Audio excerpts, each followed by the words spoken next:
50 ans après l'assassinat de son père dont il porte le prénom, Robert F. Kennedy Jr. souhaite une nouvelle enquête sur le crime. Un homme, Sirhan Sirhan, purge pourtant actuellement une peine de prison à vie en Californie, pour le meurtre du candidat du Parti démocrate. Mais le fils de Bobby Kennedy n'est pas convaincu que le détenu d'origine palestinienne est bien le meurtrier, ou alors qu'il a agi seul. Robert F. Kennedy Jr. relance l'enquête sur la mort de son père, frère cadet de John F.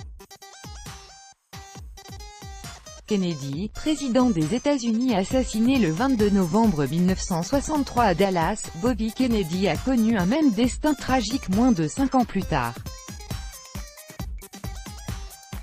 Il a été assassiné à Los Angeles, à l'âge de 42 ans, le 5 juin 1968, alors qu'il était en bonne position pour remporter les primaires démocrates pour la présidentielle de l'automne suivant. RFK venait d'achever un discours à l'hôtel Ambassador et quittait l'établissement, peu après minuit, en passant par les cuisines. Il a reçu plusieurs balles, dont l'une fatale au crâne. Malgré une intervention d'urgence en neurochirurgie, il a été déclaré mort au petit matin. Une balle tirée derrière l'oreille. Sirhan Sirhan, un homme de 24 ans né à Jérusalem et qui s'était installé aux États-Unis avec sa famille, a avoué le meurtre à son procès en 1969, tout en assurant ne pas se rappeler l'avoir commis. Lors des débats, ont été produits des carnets sur lesquels il avait inscrit « RFK doit mourir », des pièces présentées comme des preuves de sa rage supposée contre l'appui de Kennedy à Israël.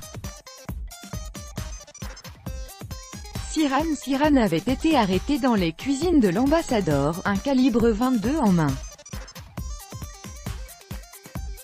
Mais certains ont toujours défendu la thèse d'un deuxième tireur, condamné à mort. Sa peine a été commuée en réclusion à perpétuité en 1972.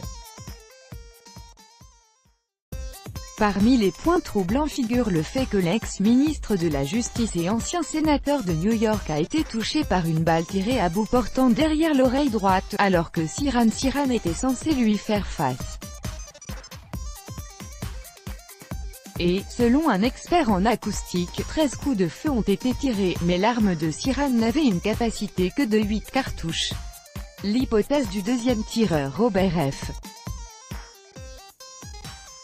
Kennedy Jr. a révélé au Washington Post la semaine dernière qu'il avait rendu visite à Sirhan Sirhan en prison en décembre. Le détenu de 74 ans s'est vu refuser toutes ses demandes de remise en liberté. « J'y suis allé car j'étais curieux et perturbé par les preuves que j'ai vues », a-t-il déclaré au quotidien.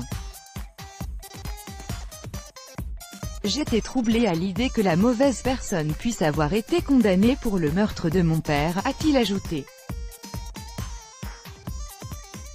Kathleen Kennedy Townsend, ancienne vice-gouverneure de l'État du Maryland, s'est joint à l'appel de son frère pour la réouverture d'une enquête car Bobby avance des arguments convaincants.